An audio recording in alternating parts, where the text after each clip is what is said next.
आज से करीब 52 साल पहले 20 जुलाई 1969 को अमेरिकी स्पेस एजेंसी नासा का अपोलो 11 मिशन को नील आर्मस्ट्रॉन्ग ने अपना पहला कदम चांद की सतह पर रखकर सफलतापूर्वक चांद पर लैंड करने वाला पहला मानवीय मिशन बनाया था। ये इतिहास में पहली बार था जब हम इंसानों ने हमारे धरती से दूर किसी सोलर बॉडी पर कदम रखा था। इस मिशन के बाद 1969 से लेकर 1972 तक 5 और मिशन हुए। इन मिशन में करीब 12 लोगों ने चांद की सतह पर लैंड किया, पर दिसंबर 1972 के अपोलो 17 मिशन के बाद आज 52 साल से कोई इंसान चांद पर वापस नहीं गया। पर अब अमेरिकी स्पेस एजेंसी नासा फिर एक बार मानव को चांद पर उतारने की तैयारी कर रही है, और इस बार इंसान चांद पर कुछ घंटों के लिए नहीं बल्कि वहां एक लूनर बेस बनाकर लंबे समय तक रहने की तैयारी में लगा हुआ है। इस मिशन को आर्टेमिस नाम दिया गया है, जिसे अब आने वाले सालों में लॉन्च किया जाएगा। ऐसे में आइए जानते हैं आर्टेमिस मिशन के बारे में कि कैसे ये इंसानों को चांद पर ले जाने की तैयारी कर रहा है। नमस्कार दोस्तों, आपका एक बार फिर से फैक्टी नॉलेज की वीडियोस पर स्वागत है। गाइस, इस मिशन पर काम कई दशक पहले स्पेस लॉन्च सिस्टम और ओरियन कैप्सूल के डेवलपमेंट के साथ शुरू हुआ था, और ये अभी अपने अंतिम दौर पर है। आर्टेमिस मिशन के जरिए नासा इंसानों को एक बार फिर चांद पर उतारने की योजना बना रहा है। ये मिशन इस दशक का सबसे खास और महत्वपूर्ण मिशन होने जा रहा है, जो कि स्पेस एक्सप्लोरेशन के क्षेत्र में एक नए युग की शुरुआत करेगा। भले ही ये मिशन चांद से शुरू होगा, पर ये भविष्य में मार्स मिशन और दूसरे डीप एक्सप्लोरेशन मिशन के लिए काफी कारगर साबित होगा। गाइस, किसी भी बड़े और महत्वाकांक्षी मिशन को अंजाम देने से पहले कई छोटे छोटे मिशन को अंजाम दिया जाता है, ताकि उस मिशन को सफल बनाने के लिए जरूरी सभी तकनीक का परीक्षण किया जा सके।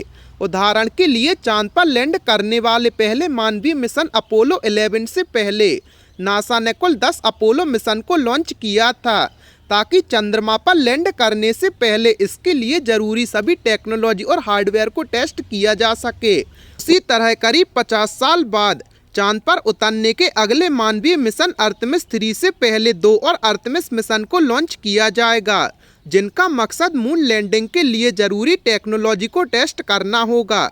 साथ ही आर्टेमिस मिशन को सफल बनाने के लिए चंद्रमा के ऑर्बिट में एक विशेष लूनर गेटवे भी तैयार किया जाएगा, जिसका उपयोग भविष्य के मून मिशन, मार्स मिशन और डीप एक्सप्लोरेशन मिशन में किया जाएगा।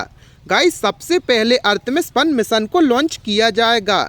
आर्टेमिस 1 एक अनक्रूड मिशन होगा, जिसका मेन टारगेट मून मिशन के लिए जरूरी सभी कंपोनेंट जैसे कि स्पेस लॉन्च सिस्टम और ओरियन कैप्सूल का स्पेस में परीक्षण करना होगा। स्पेस लॉन्च सिस्टम यानी SLS एक super heavy lift launch vehicle है, जिस पर कई दशकों से काम चल रहा है। गाइस, ये एक लंबा सफर होगा, जिस दौरान ओरियन कैप्सूल कई दिनों तक मून को ऑर्बिट करेगा, जिस दौरान ये सभी जरूरी कंपोनेंट और टेक्नोलॉजी को टेस्ट करेगा। जिसके बाद ये ओरियन कैप्सूल वापस धरती तक का सफर तय करेगा और समुद्र में सफलतापूर्वक लैंड करने की कोशिश करेगा।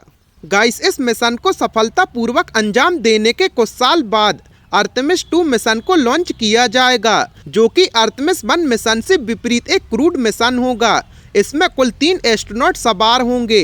अपोलो 11 को सफलतापूर्वक चंद्रमा पर उतारने से पहले अपोलो 8 पहला मिशन था, जो कि पहली बार एस्ट्रोनॉट को मून के ऑर्बिट तक ले गया था। अपोलो 8 मिशन मून को कुछ दिनों तक ऑर्बिट करने के बाद सफलतापूर्वक एस्ट्रोनॉट को वापस धरती पर लौटा लाया था। उसी तरह आर्टेमिस 2 मिशन के अंतर्गत स्पेस लॉन्च सिस्टम की मदद से ओरियन कैप्सूल को स्पेस में भेजा जाएगा। ये ओरियन कैप्सूल एस्ट्रोनॉट को मून के ऑर्बिट तक ले जाएगा, जहां ये कुछ दिनों तक मून को ऑर्बिट करेगा, और उस दौरान एस्ट्रोनॉट सभी जरूरी टेक्नोलॉजी कंपोनेंट और हार्डवेयर को टेस्ट करेंगे। जिसके बाद सभी एस्ट्रोनॉट ओरियन कैप्सूल की मदद से वापस धरती का सफर शुरू करेंगे और समुद्र में लैंड करने की कोशिश करेंगे।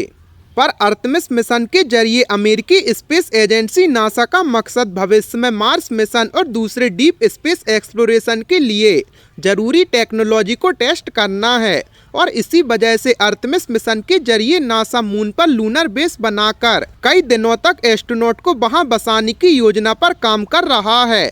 अगर ये मिशन सफल रहता है तो इसके बाद भविष्य में मून पर लूनर बेस और लूनर विलेज का निर्माण किया जाएगा, पर इसके लिए वैज्ञानिक को और ज्यादा रिसोर्सेज, पावर और टेक्नोलॉजी की जरूरत होगी, जिसे पृथ्वी से स्पेस लॉन्च सिस्टम के जरिए चांद तक ले जाना काफी कठिन और कॉस्टली होगा।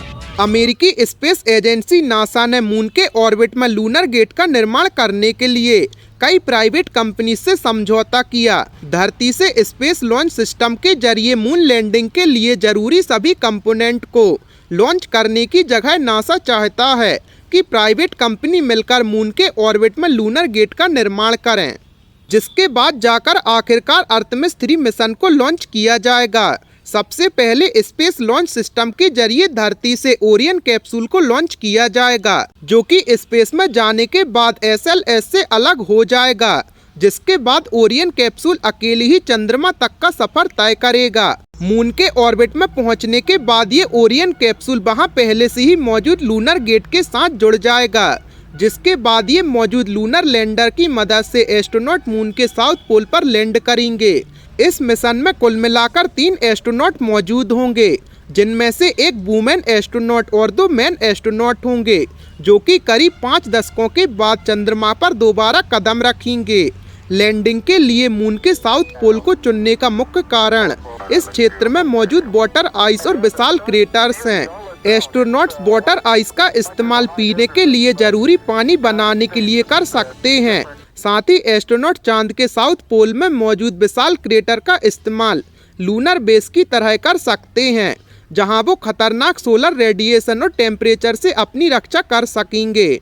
चंद्रमा पर सभी एक्सपेरिमेंट को पूरा करने के बाद एस्ट्रोनॉट धरती पर वापस आने का सफर शुरू करेंगे।